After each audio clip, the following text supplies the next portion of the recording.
So what we're going to do now is we're going to make a little bit more complicated for loop, and this is going to eventually lead us into our next topic, which is going to be while loops.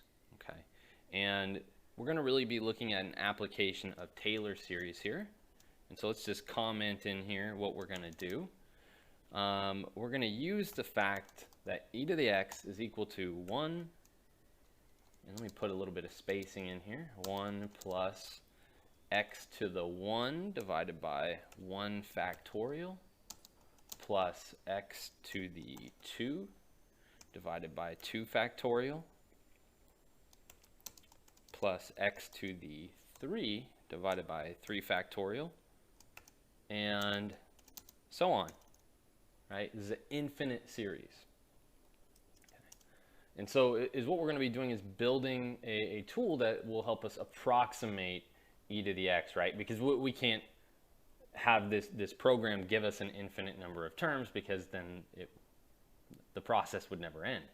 So we'll just do a finite number of terms, and why don't we, maybe we'll do 10 terms, okay? But before we write the for loop, let's just note what the first value of this would be. So let's maybe call this exp for exponential. We're going to just note that that first term is 1. Okay? And then to get our remaining terms, 10 more terms, I'm going to say for I is equal to 1 to 10. And so what we want to do is add to exp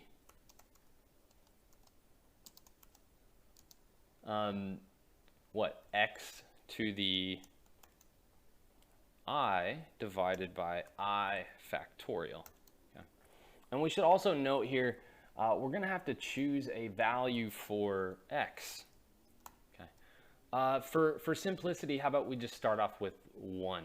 Okay, and then we can test it out for some other values. So we're gonna really be computing e to the 1 here. Okay. And you might notice that my exclamation mark looks a little funny here, and that is because that is not going to give us I factorial. The built-in function for factorial is the word factorial with some parentheses here. There we go. And let's go ahead and put an end to that. And we'll do the same thing as before again. We'll go ahead and we'll suppress each one of these intermediate calculations.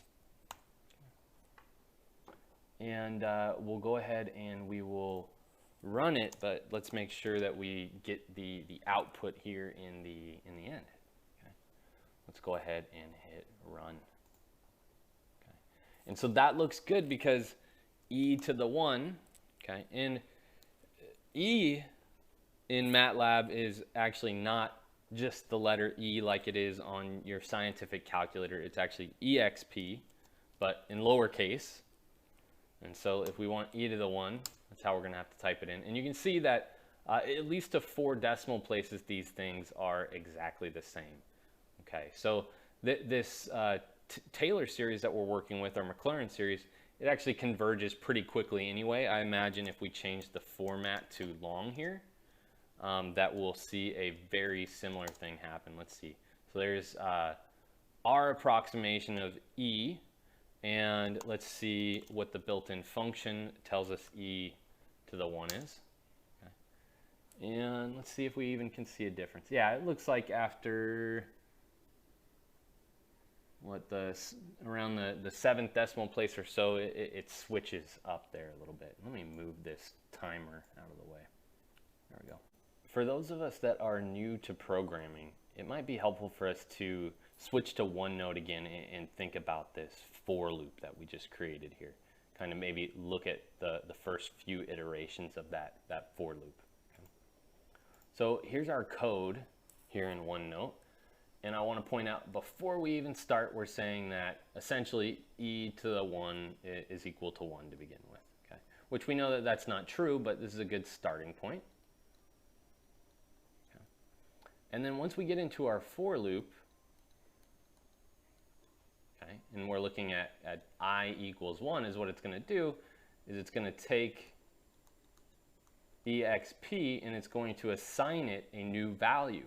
And that new value it's going to assign to it is going to be our previous value for it, which is 1. And then we're going to add x to the I over I factorial, but no, I is 1, so this is like this. Okay. And note, we actually also have specified that x is equal to 1. So this is really just 1 to the 1 there. Okay. And so this actually gives us 2. Okay. And then when we move on to the next iteration of this for loop, I equals 2, we're going to assign exp a new value, okay, which is going to be the old value, which is 2, okay, plus, and again, I is 2, so we're going to have 1 to the 2 over 2 factorial. Well, let's go ahead and add this 2 and this 1/2 here, so that's going to give us 5 halves. And so we'll move on to I equals 3. And so we're going to assign exp a new value. We're going to assign it its old value plus x to the I over I factorial. And so that is 1 to the 3 over 3 factorial. Or in other words, this is really just 5 halves plus 1 over 6. And so if we got a common denominator, added those two together, what we'd have to multiply the numerator and denominator of this first one by 3, so it's going to give us 15 plus 1, so that's 16 over 6, which would simplify to, what, 8/3. Okay. And now let's go ahead and we are going to go back to our MATLAB code here. And let me clear some of this. Okay. And you can actually see I've already unsuppressed this. I want to see all of those intermediate calculations to make sure that we've done our work right over there in OneNote. We want to see that these two things actually correspond here. So I'm going to go ahead and run it. Okay. And if I go all the way back up to the top, you can see our first calculation for exp is 2. Our next one is 2.5, and our next one is 2 2 2/3. Okay.